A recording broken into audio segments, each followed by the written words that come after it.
Qui peut me dire où Corneille Nangaa a trouvé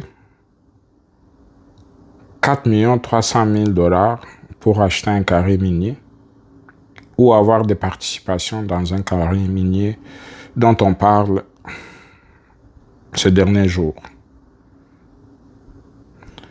On sait très bien que le monsieur n'était que fonctionnaire ou président de la CENI. Mais curieusement, on sait qu'est-ce qui se passe toujours avec des machines à voter, puis des choses comme ça, des commandes faites. Et quand lui est parti de la CENI, il y a des fonctionnaires qui n'ont pas été payés, jusqu'à nos jours, beaucoup de gens ne sont pas payés par la CENI.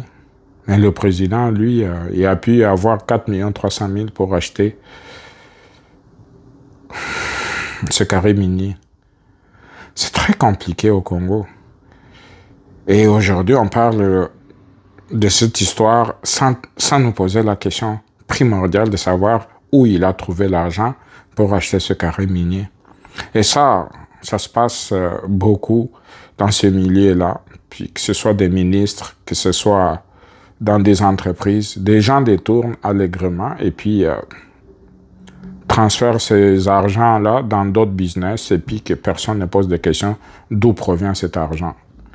Si on veut arrêter le vol et les détournements au Congo, on doit durcir d'abord cette histoire d'argent liquide qui circule trop dans la ville.